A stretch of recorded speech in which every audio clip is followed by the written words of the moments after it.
a la última iglesia, la iglesia de Laodicea. La iglesia de Laodicea, recuerde usted, grábese bien, que es la séptima iglesia. Ponga eso a su lado, en su mente, que esta es la séptima iglesia. ¿Y por qué Dios opera con ese sistema de 7?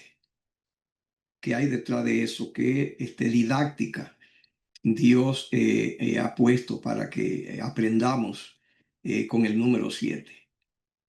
Y es porque ese es el número que, como ya vemos y vamos a seguir viendo en Apocalipsis, es el número que Él pues ha elegido que sea como su huella dactilar, por donde Él pasa, lo que son los proyectos personales de Él.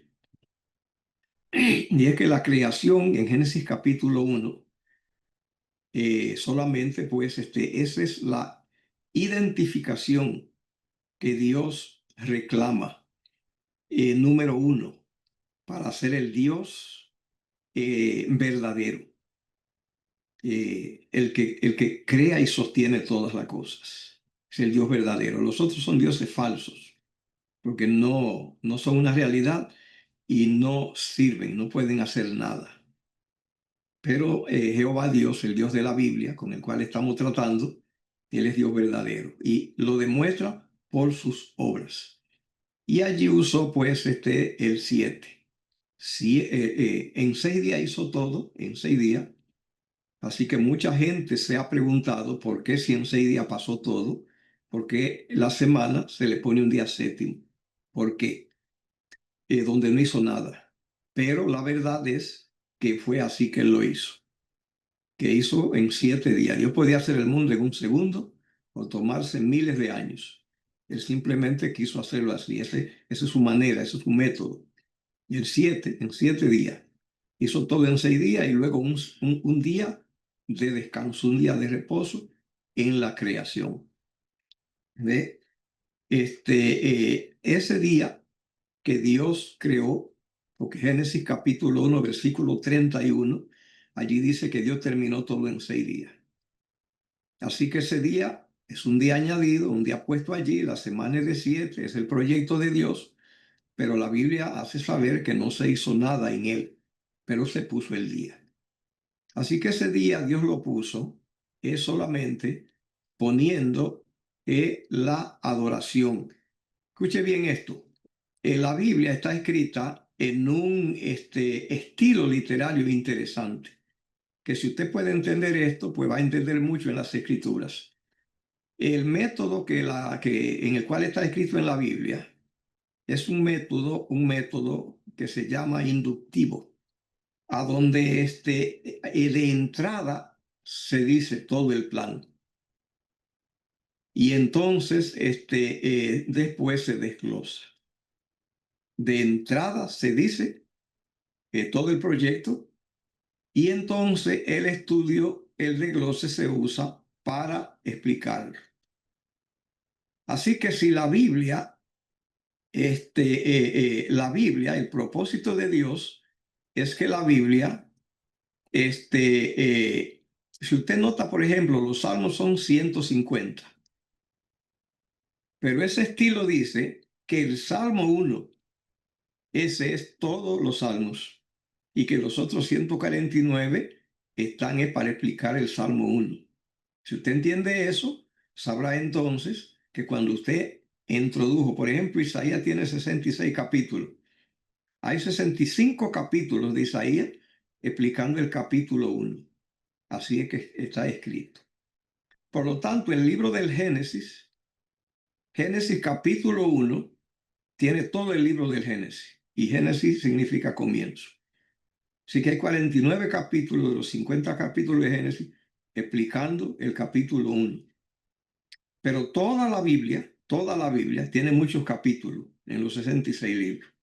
Pues la Biblia entera en su conjunto está escrita igual. La Biblia, si usted puede entender a Génesis 1, Génesis 2 y Génesis 3, eso es toda la Biblia.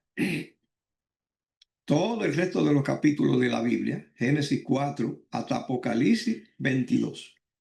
Es solamente explicando a Génesis capítulo 1, capítulo 2 y capítulo 3. Ahí está todo. Ahora escuche esto.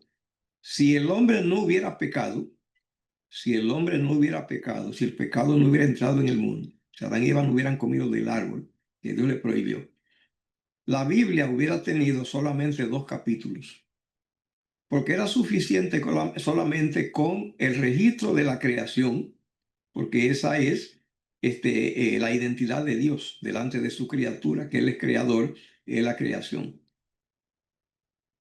¿Ve? Y luego en Génesis capítulo 2, allí está entonces el proyecto de Dios con la creación. ¿Cuál es el proyecto de Dios con la creación? Bueno, que hubiera, poner a alguien que la señoreara.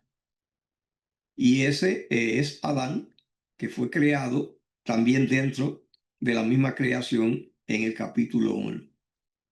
Y en el capítulo 2, allí se establece las 2 cosas que Dios quería dejarle al hombre, que era todo lo que había que ponerle para que el hombre quedara establecido.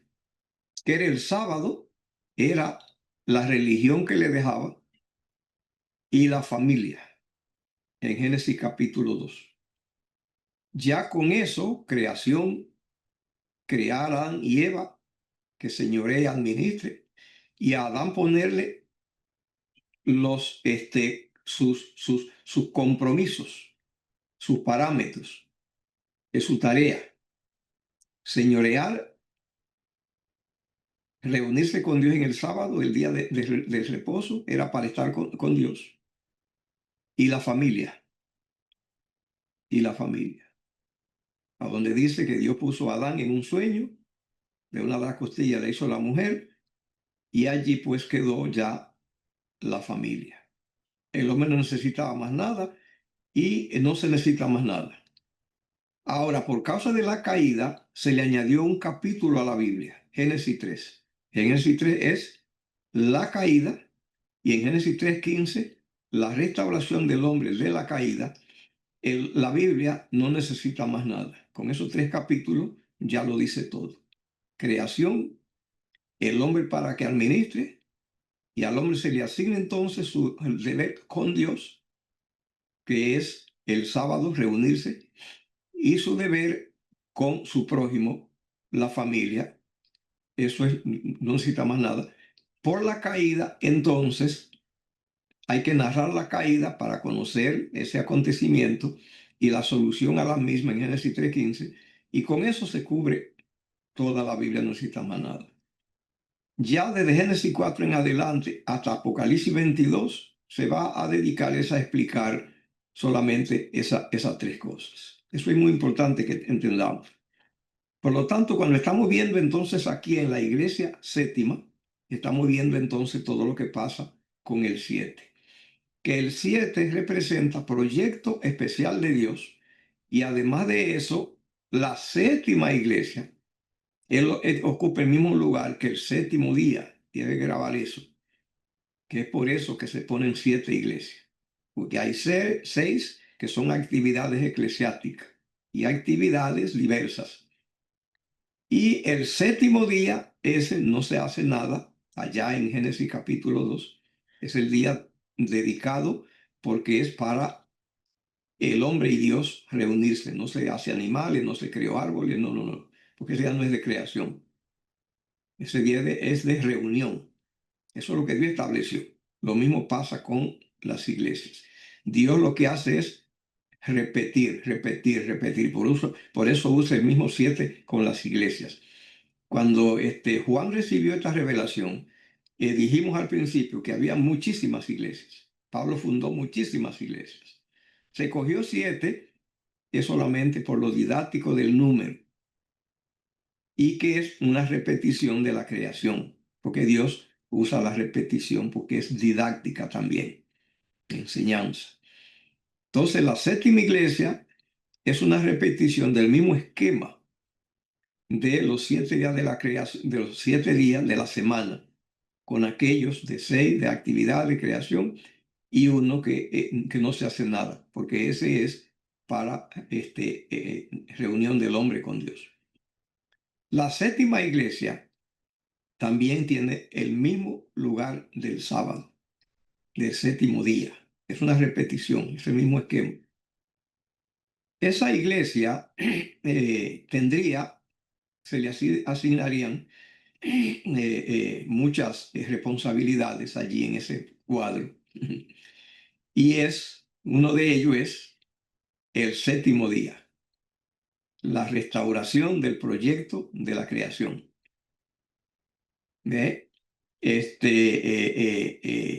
Una iglesia que tendría un papel predominante, la adoración. La adoración y la restauración, pues, de ese proyecto que es de la creación. Y han dicho que el sábado es judío, no es judío.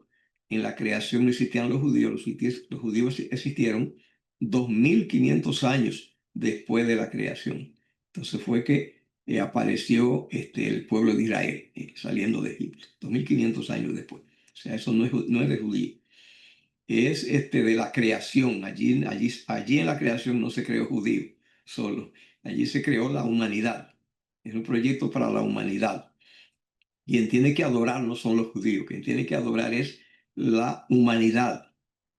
Y entonces a esta iglesia, a la iglesia que acepte esa verdad, que adopte esa verdad, pues esa iglesia se le asigna, está incluida, restauración de esa verdad establecida en el principio, que tiene que restaurarse para el fin. Es una iglesia de la adoración en el día que Dios estableció, el día que Dios hizo. Recuerde usted que hay un problema con la religión, y es un problema que tuvo Caín, que lo mencionamos al principio. Y es que Caín y Abel eran religiosos, los dos, religiosos activos. Y que Caín y Abel adoraban el mismo Dios. Génesis capítulo 4 dice que se presentaron Caín y Abel delante de Jehová. Recuerde que el problema de allí, de Caín, no era si él tenía una religión falsa, si él adoptó un Dios por allí que él encontró en la India, en la China, en algún sitio, que él inventó. No, Dios, Caín no tenía problemas con el Dios al cual él servía. Génesis 4 dice que era a Jehová. Ahora, ¿cuál fue el problema que Caín tuvo, que no encajó en el plan divino?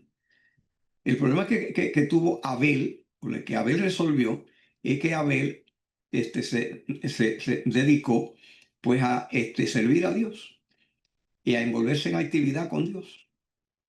Pero indagó buscar la receta de Dios para él operar en un proyecto elaborado por Dios. Eso hizo, ¿cómo se llama? Abel. ¿Cuál era la receta de Dios para la actividad de Abel con Dios? Y eso es lo que él adoptó. Caín no hizo lo mismo. El Dios era el correcto. La religión, Dios estableció que hubiera una actividad de presentarse delante de él. Caín lo hizo. Pero Caín no le gustó la idea de ir para indagar y preguntarle a Dios y conocer la receta elaborada por Dios para el culto, sino que él entendió que Dios era el correcto, se dedicó a servir a Jehová, pero la receta la elaboró él. Él entendió que él tenía un sentido muy bueno para él elegir cosas para hacer a Dios. Y entonces buscó de lo mejor que él tenía de su agricultura frutos extraordinarios y lo llevó y tuvo problemas. Porque dijimos al principio que si usted va a un restaurante y usted elige una comida y alguien cree que encuentra una receta mejor que la que usted eligió, que usted va a protestar. Y que si usted va a una tienda y usted elige un traje y alguien cree que él tiene un gusto mejor que el suyo y que el gusto de él podría superar al suyo, que usted va a quejar. Y entonces cuando Dios establece que los hombres vayan delante de Él, pues Dios no es tan exigente si dice que lo hagan con una receta que Él elaboró. Y la receta que elaboró Dios fue que Abel fuera con un cordero. Caín pues creía que su gusto y escogencia y selección de lo que él buscara era excelente, que podía sustituir el gusto de Dios y la elección de Dios. Eso ha pasado con el culto ahora. Y es que Dios estableció en la creación, allí al hombre lo equipó de todo. Hizo una mujer, lo puso en el huerto de Edén, allí una creación extraordinaria para que administrara, y le hizo la receta completa, incluso pues cómo se presentaría el hombre delante de Dios. ¿Bien? En el séptimo día, el sábado.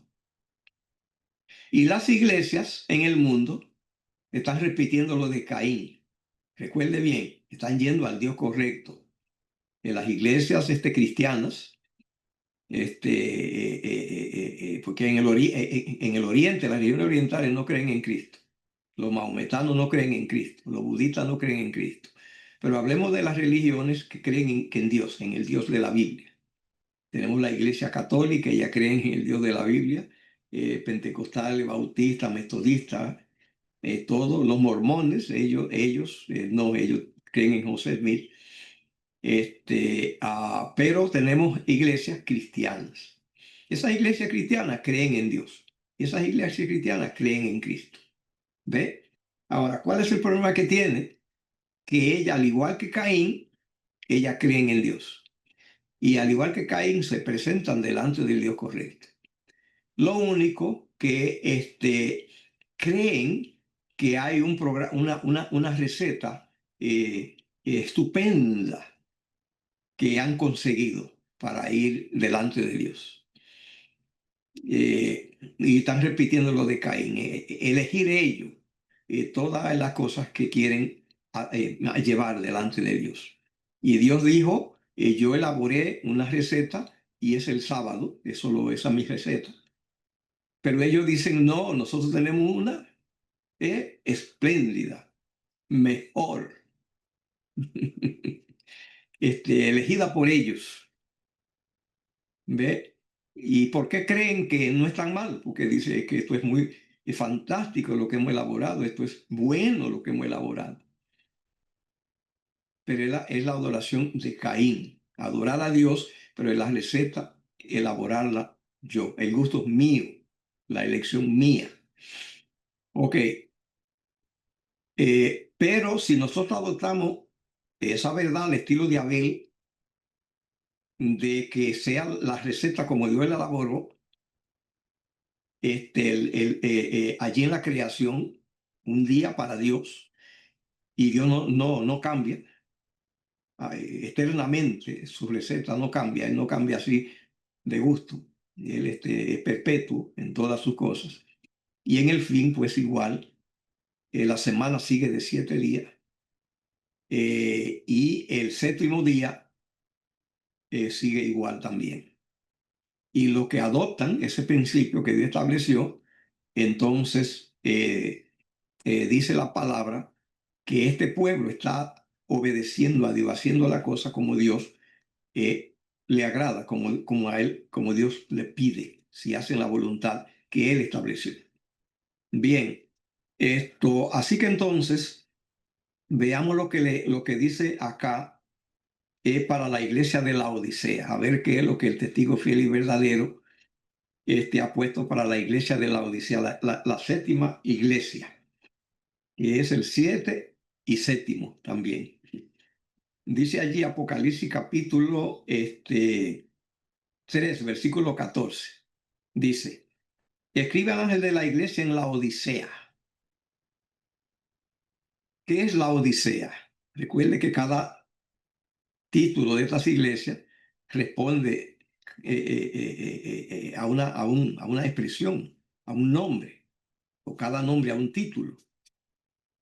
La Odisea significa en griego, que es laos y dikaios, significa juicio al pueblo, juicio al pueblo, o el pueblo del juicio. ¿Qué quiere decir eso? Que la Biblia dice que Dios haría un juicio, que Dios iba a hacer un juicio. Y que esta iglesia, la séptima iglesia, escuche bien, y el periodo de esta iglesia es 1844 hasta el fin. 1844 hasta el fin. Escuche eso. El juicio que Dios haría al mundo, un juicio al mundo. El pueblo del juicio o el pueblo del tiempo del juicio.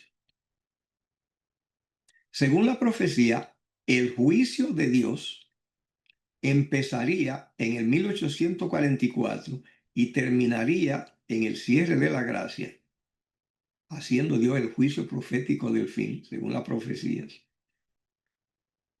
Así que esta iglesia le toca vivir su periodo de existencia, durante el tiempo del juicio.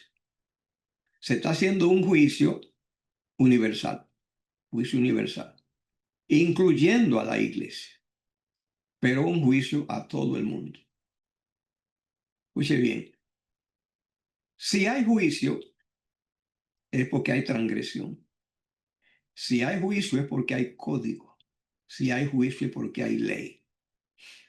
Y una de las cosas, de los problemas que tenemos con las iglesias cristianas, las otras, es que creen que nosotros estamos siendo salvos por gracia. Y que cuando estamos siendo salvos por gracia, pues no es por ley. Por lo tanto, entienden que la ley y la gracia son contrarios, son excluyentes, que la gracia y la ley se excluyen, que la una elimina a la otra. Es lo que entienden. Entienden que la gente se salvaba por la ley, hasta que Cristo vino. Y que de Cristo acá, pues ahora, la manera de salvación es otra. Entienden que Cristo dijo que Él venía a establecer un nuevo pacto y que había un antiguo pacto, que la gente se salvaba de una manera, pero ahora en el nuevo pacto dice se salva por gracia. Yo no voy a entrar en mucho detalle en esta ocasión acerca de eso, pero solamente quiero plantearle el siguiente detalle. Escuche bien esto. Y es a través de preguntas, que usted se haga una pregunta y que le preguntemos a la Biblia, que es el método que yo uso, y es el siguiente. ¿A qué vino Cristo al mundo? Cristo vino al mundo, dice la Biblia, porque entró el pecado en el mundo. Vino a salvarnos de nuestros pecados. Si el pecado no hubiera entrado, Cristo no hubiera necesitado venir. La necesidad de la venida de Cristo fue porque entró el pecado. A salvarlo de nuestros pecados. Salvar al mundo de pecado. Esa es la razón por la cual Cristo vino, a llevar nuestros pecados en la cruz del Calvario. Esa es la razón por la cual Cristo vino al mundo. Ok. O sea, hay una pregunta que hay que hacerle al texto y al tema, y es el siguiente. ¿Solamente habrán pecado la gente? ¿Es solamente los judíos? El texto dice que no. La otra pregunta es, ¿solamente habremos pecado la gente del tiempo del Nuevo Testamento, del Nuevo Pacto? El texto dice que no, que el pecado entró y dice, y todos pecaron. Eso lleva entonces de que todo el mundo infringió la ley de Dios. Por lo tanto, todo el mundo está sujeto a la ley de Dios, no para ser salvo, pero todo el mundo está sujeto a la ley de Dios para responder. Y la función de la ley es esa, establecer la responsabilidad del hombre delante de Dios y luego un juicio y responder en el juicio. Ahora, algunos dirán, no, es que yo creía en Cristo y mis pecados fueron perdonados. Si usted hace eso, entonces usted estableció que la ley existe. Porque desde que usted dijo que usted tenía pecado y que fueron perdonados, usted habló de ley, usted estableció la ley. Si no hay ley, no necesitaba que Cristo viniera. Y si no hay ley, usted no tuvo pecado. Y si no hay ley, Cristo no tenía que venir. Y si no hay ley, a usted no había nada que perdonarle. Si no hay ley, usted nunca pecó. Y si no hay ley, usted no es pecador. Porque si no hay ley, nadie tiene responsabilidad ni transgresión. Eso establece entonces que todo el mundo violó la ley, que Cristo vino a perdonar sus pecados y que el que busca a Cristo para perdonar sus pecados está reconociendo que es un transgresor, y el que reconoce que es transgresor está reconociendo la ley. Porque el que no cree en una ley no le cree a los parámetros que ella establece. Entonces el principio hace y dice, va a haber un juicio al mundo, a todos. Ese juicio, la profecía dice, lo vamos a ver más adelante, empezó en 1844, termina en el cierre de la gracia. En ese periodo es que le toca la iglesia existir, la iglesia del tiempo del juicio, y por eso se llama así, de esa manera. Así que entonces dice, la Odisea, escribe el ángel de la iglesia en la Odisea, y dice aquí, he aquí el amén, el testigo fiel y verdadero y el principio de la creación de Dios dice esto. Yo conozco tus obras, que no eres frío ni caliente. Ojalá fueses caliente, frío o caliente. Pero por cuanto eres tibio y no frío ni caliente, te vomitaré de mi boca. Usted nota que cuando vamos a comer, nos gustaría que la comida o haya sido cocinada o sea cruda.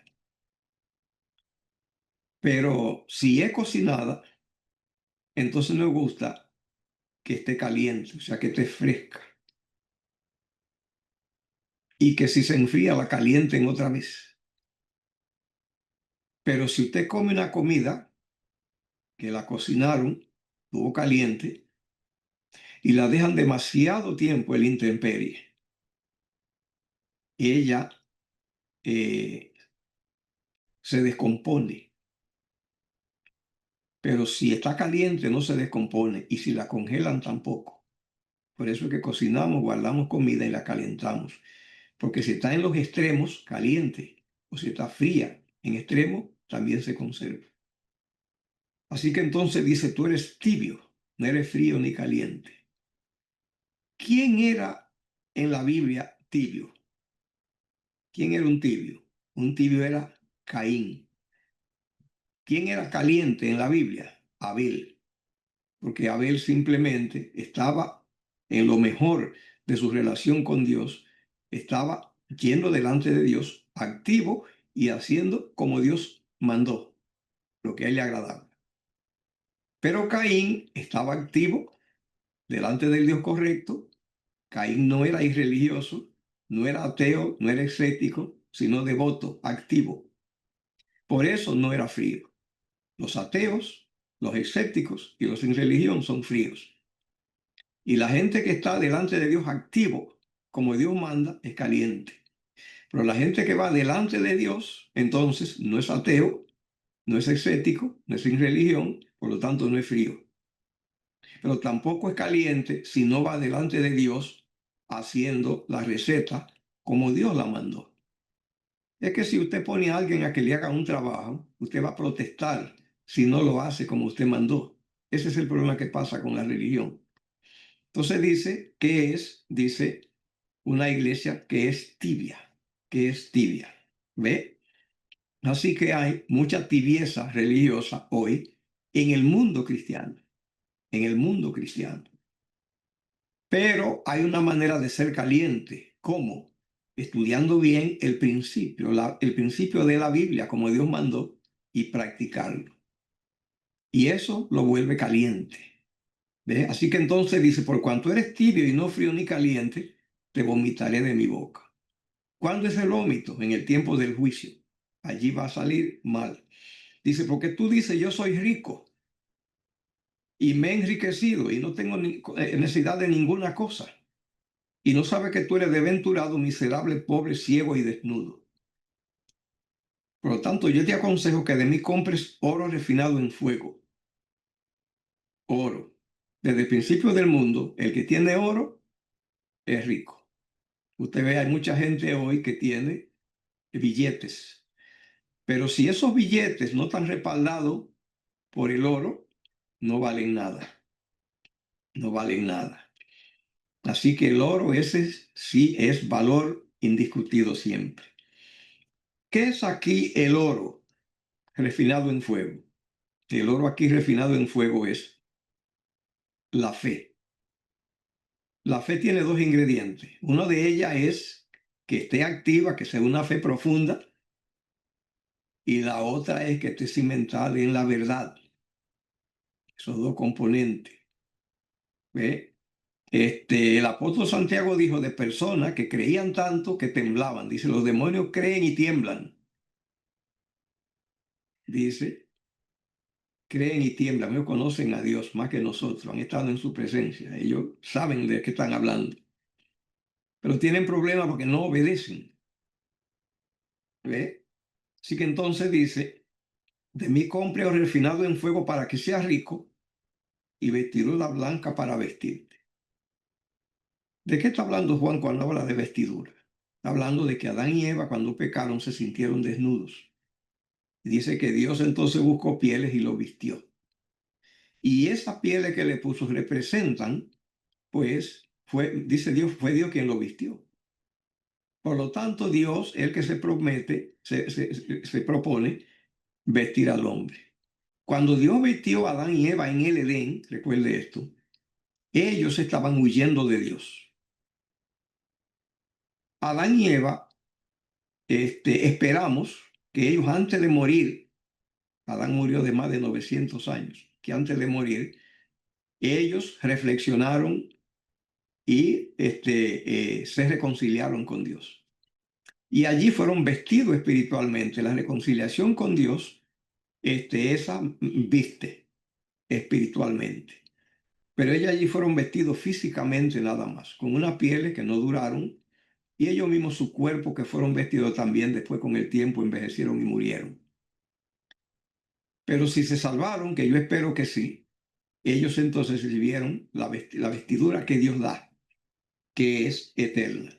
Dice aquí para vestirte y que no se descubra la vergüenza de su desnudez. Porque Adán y Eva dicen, estamos huyendo porque estamos desnudos.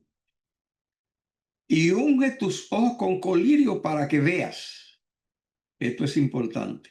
Recuerde que hemos hablado de los dos sentidos espirituales que Dios ha asignado para el hombre.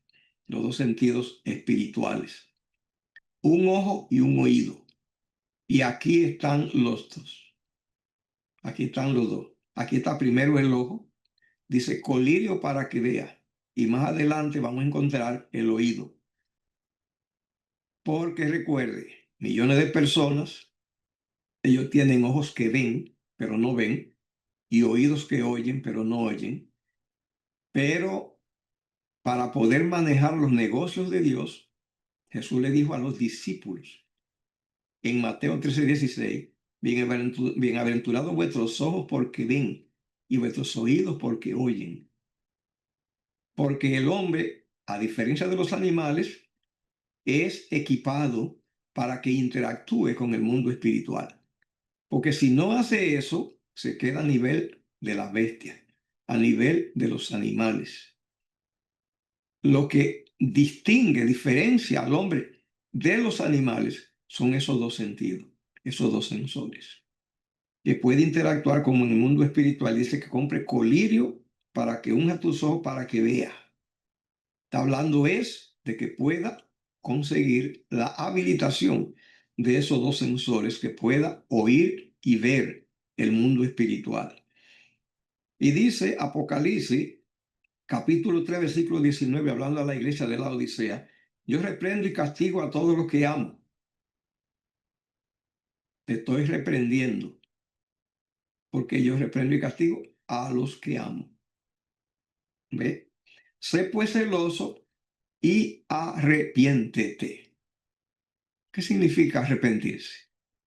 Arrepentirse significa, en realidad, en el concepto griego es y hebreo, es cambiar de dirección, cambiar de sentido. Pero en el sentido teológico es reconocer haber pecado, reconocer que tiene que ponerse al día con Dios y reconciliarse, buscar la reconciliación. Eso implica ¿qué cosa? Reconocer que Dios tiene principio. ¿Ve? Y entonces adoptarlo. Los principios de Dios, ¿cómo se llaman? Se llaman los mandamientos de Dios. Arrepentirte de violar los mandamientos de Dios, cambiar de dirección. Arrepiéntete, dice allí. Y escuche lo que dice aquí. He aquí, yo estoy a la puerta y llamo. Yo estoy a la puerta y llamo. Si alguno oye mi voz, vio que le dije que están aquí los dos sensores. Ya vimos el ojo primero, que busque colirio y te unjas. El colirio es el Espíritu Santo. Recuerde usted que el siervo de Eliseo estaba asustado porque él veía un ejército del rey de Siria que iba a arrestarlos a ellos, a Eliseo con él y la gente que estaba con él. Y él se asustó mucho. Pero Eliseo estaba tranquilito, no se preocupaba, porque él tenía ojo abierto y mira un ejército mucho, mucho más grande, de ángeles, de fuego y caballos de fuego. Y oró, Señor, abre sus ojos para que vea. Bueno, él veía, él veía el ejército sirio y árboles y otra cosa, pero no veía el ejército celestial, el ejército angelical. Y de eso es que está hablando acá. Pero está hablando del oído, versículo 20. Yo estoy a la puerta y llamo. Si alguno oye mi voz y abre la puerta, note usted que son dos pasos. Primero es que tenga oído y oiga. Eso ya vimos tantas veces que y aquí ya está más, aquí está, lo vamos a ver que más bajito está, dice. Si alguno tiene oído, oiga. Hablando de ese oído espiritual. Dice aquí, yo estoy a la puerta y llamo, si alguno oye mi voz. Oye eso, si alguno oye mi voz. La voz de Dios no se oye con los oídos terrenales. La voz de Dios, Dios es espíritu, se oye solamente con oídos espirituales. Si alguno oye mi voz y abre la puerta, ¿qué ocurre? Número uno, tenemos gente que no oye la voz de Dios, no tiene oído. Pero hay otros que pueden tener el privilegio de llegar a oír la voz de Dios. Oír la voz de Dios. Y Dios todavía respeta su libertad y ellos no abrir la puerta, no abrirla. Así que Dios trabaja primero habilitando lo que oiga su voz. Y después de eso le da libertad porque es lo que hace que Dios, que Cristo no derriba la puerta. Yo estoy a la puerta y llamo. Yo respeto tu libertad. Yo no entro sin permiso a tu casa. Yo entro solamente si tú quieres, si tú consientes, si tú me das la libertad, si tú me mandas a pasar, si tú me lo permites. Pero millones no oyen la voz de Dios. Dios toca la puerta de todo el mundo. Millones no la han oído. Pero hay algunos pocos que la oyen y por algunos intereses que tienen, titubean y deciden dejar a Dios para después. Dios, si alguno oye mi voz, si la oye, y abre la puerta, yo entraré a él, cenaré con él y él conmigo. Entraré a él. No dice a la casa, sino a él. Vea la diferencia. Entraré a él. Porque nosotros los seres humanos en el plan de Dios está que seamos morada de Dios. El apóstol Pablo decía que Cristo moraba en él. Cristo, el plan de Dios es que more en nosotros. Somos creados para morada de Dios en el Espíritu. Cuando Dios mora en nosotros, entonces es cuando se completa el plan que Dios tiene para nosotros. Dice, cenaré con él y él conmigo. Y luego dice aquí, al que venciere. Está diciendo que hay una batalla. Eso de vencer, eso es cuando hay una batalla. ¿Cuál es la batalla? La batalla es entre el yo y Cristo. Yo soy un proyecto de Dios y tú también, creado para que Dios sea quien morar en nosotros, pero que no a la fuerza, no en forma violando tu derecho y entrando sin tu permiso y apoderándose en forma violenta. No, en forma amistosa. Dios quiere morar en nosotros porque es así como se termina la obra de restauración en nuestras vidas. Pero es una batalla, hay una lucha entre yo y Dios, si le dejo o si no le dejo. Y a veces le dejo un rato y otro no. Y si Dios no logra morar en nosotros, simplemente seremos eso que allí dice allí, que dice, te vomitaré de mi boca. Al que venciere, le daré que se siente conmigo en mi trono. Recuerde usted, el reino que Cristo tiene preparado para nosotros, todo lo que aceptemos la verdad y entremos, aceptemos que Dios more en nosotros, entrar en el proyecto que Dios nos termine, nos cree de nuevo con su espíritu, por la sangre de Jesús. Oye bien eso. En ese reino no es como los reinos terrenales, que hay un monarca y hay una élite que los rodea, que se llaman los príncipes, y está el pueblo, que son los súbditos. Aquel reino es todo de príncipes, es decir, no hay súbditos. Está invitando a los que acepten a Cristo, a los que entren en su proyecto, en su plan de salvación, que sean redimidos con su sangre, limpiados sus pecados. Recuerde que todo aquel que cree que sus pecados tienen que ser limpios es porque cree que pecó. Y todo el que cree que pecó, cree que transgredió algo. Y el que cree que transgredió está en lo correcto. Somos transgresores, somos pecadores, eso es la verdad. Pero el que está pensando así, cree que Dios tiene principios que han sido pisoteados. Y esos principios se llaman los mandamientos de Dios. Ok, en este reino que Cristo tiene preparado, no habrá súbditos. Es un reino muy interesante. Nunca se ha visto un reino en la tierra así, no es posible hacerlo. Es un reino a donde todo el que entre es a reinar también, a reinar con Cristo también. Es para estar en el trono también. Eso es lo que dice aquí, al que venciere daré que se siente conmigo en mi trono, como yo he vencido y me he sentado con mi Padre en su trono, y repite la frase interesante. El que tiene oído, oiga. ¿A quién? Dice al Espíritu, dice aquí, Apocalipsis 3:22, dice el Espíritu que habla. Con los oídos naturales no se puede oír el Espíritu, porque el Espíritu es Espíritu. Y nosotros somos carne y sangre. Y el Espíritu habilita para que pueda uno adquirir oído para poder escuchar al Espíritu. Dice el que tiene oído, oiga lo que el Espíritu dice a las iglesias.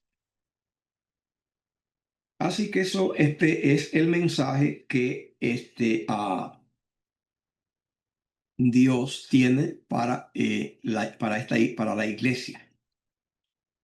Así que esta es la iglesia séptima, la iglesia del fin, la última iglesia. Cuando termine el periodo de esta iglesia, termina la historia del mundo tal como lo conocemos, aquí en el mundo donde vivimos. Será el fin del mundo. Cristo vendrá y llevará con él a todos aquellos que se preparen, que le esperen. Y luego, cuando Jesús venga y termine el mundo tal como lo conocemos, que es el fin del mundo, entonces en la segunda venida de Jesús comienza el milenio. Comienza el milenio. El milenio, muchas iglesias creen que va a ser un reino de Cristo en la tierra, un reino de paz. Eso no tiene ningún respaldo bíblico. Cuando Cristo venga en su segunda venida, viene a establecer un reino milenial. Eso sí, pero no es en la tierra. Cuando Cristo venga, viene a la nube del cielo con trompeta y la Biblia dice que nosotros somos arrebatados. ¿A dónde? A recibir al Señor en el aire. Eso indica que Cristo en su segunda venida no viene a pisar la tierra, sino que recoge con su espíritu y lleva con él al pueblo. Y el pueblo reina con Cristo. ¿Quiénes? Todos los salvados de todos los tiempos, incluyendo a Abel, el primer muerto que hubo en la tierra. El primer muerto que entendemos que se salvó, porque muertos, él fue el primer muerto, pero ha habido mucha gente que ha muerto. Pero entre toda esa gente que ha muerto, ha habido mucha gente que ha muerto en Cristo.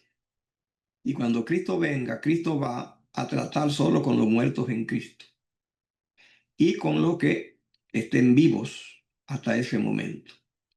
Recuerde usted que cuando la Biblia dice en Primera Tesalonicenses,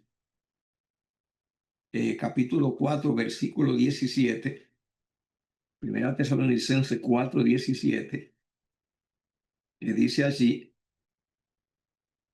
hablando de la venida de Jesús, cuando Él venga, dice allí, 1 Tesalonicenses 4, 16, porque el Señor mismo con voz de mando, con voz de arcángel y con trompeta de Dios descenderá del cielo. Los muertos en Cristo resucitarán primero. ¿Ve? Luego nosotros los que vivimos, ¿ve? Dice allí, los muertos en Cristo, nosotros resucitarán primero. Luego nosotros los que vivimos que hayamos quedado, seremos arrebatados juntamente con ellos en la nube del cielo, Señor en el aire, para estar siempre con el Señor. Usted nota que acá descarta el rapto. Porque el rapto establece, el rapto secreto que muchos creen, de que la iglesia, que no es judío, es levantada en un momento, y que después, y que cuando es levantada el mundo queda como está, solamente faltan ellos, pero queda la humanidad haciendo todo lo que hace, y que luego pasarán muchas cosas en la tierra, pero que habrá otro grupo que se va a salvar, judíos y otros que se quedaron. En otra palabra, que el Señor recogerá de salvados en el fin dos grupos, la iglesia que levanta y otra gente que también, que después de luchar con el anticristo también se salvan. Eso no es bíblico, eso no es bíblico. Cristo, cuando levante la gente que va a morar con él, los salvados de esta tierra, es en un solo grupo, en una sola intervención. No hay varias intervenciones, él buscando salvados. Gentiles por un lado y judíos por otro, así recogiendo por un lado y otro. Es una sola intervención, un solo grupo. Allí se va todo el que ha sido salvado, judíos y gentiles que les hablen de un solo grupo. Cuando Él viene aquí y cuando Cristo aparece en la nube del cielo, escuche bien, recuerde bien que está dividida la humanidad en cuatro categorías, en cuatro. Y es que habrá muertos buenos y muertos malos, y vivos buenos y vivos malos. Y cuando Cristo viene en su buena venida, trata solo con los muertos en Cristo, nada más. Y los otros muertos no los toca. A ellos les toca una segunda resurrección que va a pasar después del milenio.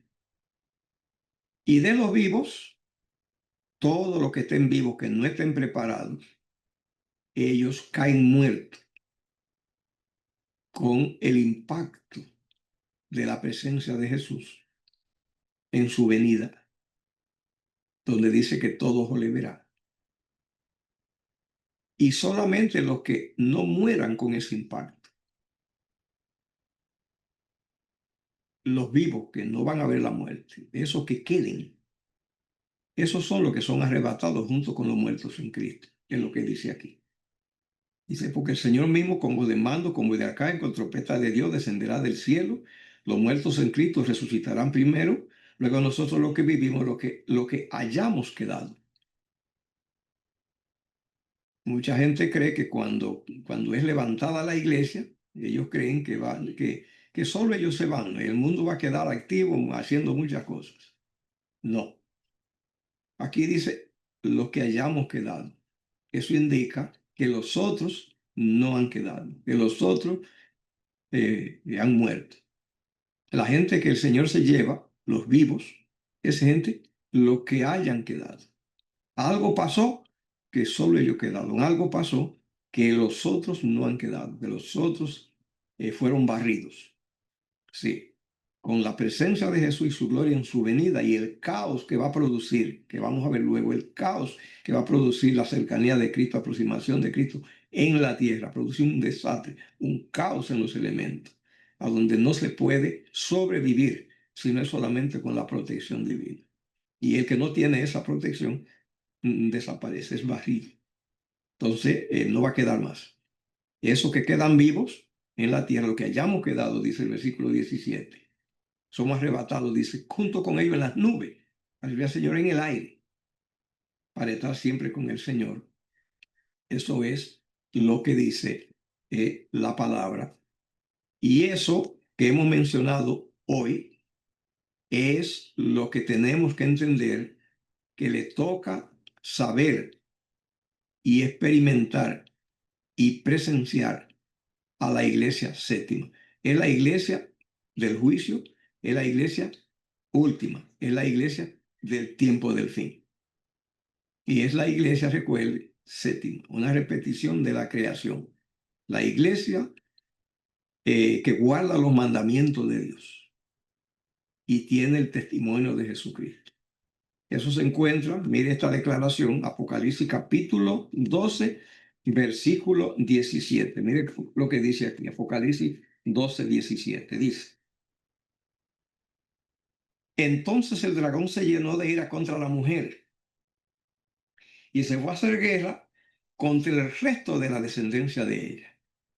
No contra toda la mujer, no, sino un resto de la descendencia de la mujer, dice, que guarda los mandamientos de Dios. Esos mandamientos son los mandamientos de Dios. Los únicos mandamientos de Dios son los 10 mandamientos. Y entre ellos está el sábado. Dice, y tiene el testimonio de Jesucristo. El problema que tenemos es que los judíos tienen los mandamientos de Dios, pero no tienen el testimonio de Jesucristo. Y las iglesias cristianas que no guardan los mandamientos, porque creen que la gracia anula los mandamientos, entonces ellos tienen el testimonio de Jesucristo, pero no guardan los mandamientos. Acá no, aquí dice que guarda los mandamientos de Dios y tiene el testimonio de Jesucristo. Las dos cosas. Y lo repite en Apocalipsis capítulo 14, versículo 12. Allí dice, le llama santos, estos son los santos, dice, Apocalipsis 14, 12. Aquí está la paciencia de los santos, que guardan los mandamientos de Dios y la fe de Jesús. Esa es la receta, los mandamientos de Dios, la ley de Dios, incluyendo el sábado, o sea, los 10 mandamientos, y también dice, y la fe de Esa es la receta, ese es el proyecto.